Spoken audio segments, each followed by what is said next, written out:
আসসালামু আলাইকুম। আমি আপনাদের আর্টওয়ালি আজকে চলে এসেছি নতুন একটি ভিডিও নিয়ে।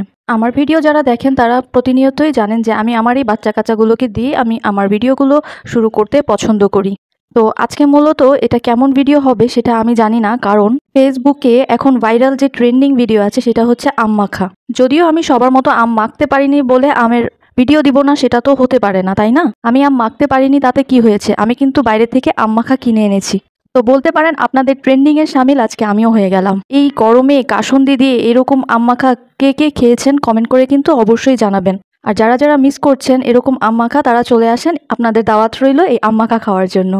আমার আজকের ভিডিওটা মূলত একটা মাখামাখির ভিডিওই হতে চলেছে, কারণ যে পরিমাণ গরম ওয়েদার চলছে এখানে কিন্তু আম মাখা জাম মাখা এগুলোই মানুষের এখন বেশি খেতে ইচ্ছে করছে। তো মাছ, মাংস, ডিম এগুলো প্রতিনিয়তই খাওয়া হয়, কিন্তু এখন এতটা গরম পড়ে গেছে যে এগুলো এখন আর ভালো লাগছে না। তাই বলে আম মাখা তো আর সারাদিন খাওয়া যায় না।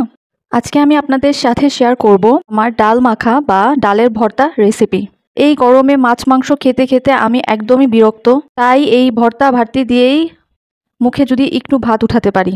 তো আমার মতো যারা আছেন যে ভাত খেতে পারছেন না বা মুখে স্বাদ পাচ্ছেন না, তারা কিন্তু চাইলে এই গরমের মধ্যে নানা ধরনের ভর্তা বা রেসিপি চেষ্টা করতে পারেন। তো আমি এখানে কিছুটা মশারির ডাল আগে থেকেই সিদ্ধ করে নিয়েছিলাম। তো আমার যে এখানে পিষুনি আছে, অন্য কোথায় এটাকে কি বলে আমি জানি না, কোন অঞ্চলে এই পিষুনিকে বা এই বাটিটাকে যেটাতে ভর্তা বানানো হয় এটাকে কি বলা হয় আমাকে কিন্তু কমেন্টে অবশ্যই জানাবেন। আমি যেহেতু ঢাকা থেকে বিলং করি, আর আমাদের ঢাকায় এটাকে সম্ভবত পিষুনিই বলা হয়ে থাকে। তো এখানে আমি পেঁয়াজ, একটু শুকনো মরিচ আর লবণ দিয়ে ভালো করে পিষে নিচ্ছিলাম, সাথে দিচ্ছি একটু সরিষার তেল। আমি কিন্তু এখানে কোনো ডেকোরেশন বা ফর্মালিটি করিনি। নর্মালি আমি ঘরে যেভাবে নানা ধরনের ভর্তা তৈরি করে খেয়ে থাকি সেভাবেই এখানে আপনাদের সাথে ভিডিওতে একটু শেয়ার করলাম, যদি এই তীব্র গরমের মধ্যে মুখে রুচি আনতে আপনারাও কোনো না কোনো আইডিয়া পান। এখানে আমি আমার সিদ্ধ করা যে ডালগুলো ছিল সেগুলো এখন মরিচ পেঁয়াজের সাথে মিশিয়ে নিচ্ছি। ডালগুলোকে ভালো করে মেখে নিতে হবে।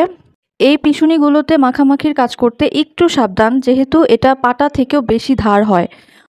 তো দেখতেই পারলেন খুব সহজ একটা ভর্তা এটা। আমি জানি এটা অনেকেই পছন্দ করে, অনেকে আবার জানেও না যে মসুরির ডাল মাখা কিভাবে হয়। তো আমার মতো এরকম ডাল ভর্তা কে কে পছন্দ করেন কমেন্টে অবশ্যই জানাবেন। আর কারা কারা জানেন না যে মসুরির ডালও এভাবে ভর্তা করে খাওয়া যায়, তারাও একটু আমার কমেন্টে এসে হাত তুলে যাবেন, আমি একটু তাদের দেখতে চাই।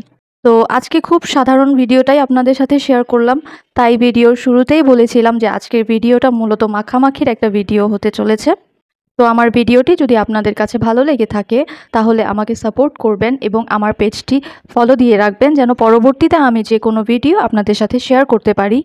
আমার পেজে লাইক বা ফলো দিয়ে আমার পরিবারের সদস্য হওয়ার জন্য আপনাদের সকলকে আমন্ত্রণ জানিয়ে রাখলাম। সবাই ভালো থাকবেন, সুস্থ থাকবেন। আমার আজকের ভিডিও এই পর্যন্তই। আল্লাহ হাফেজ।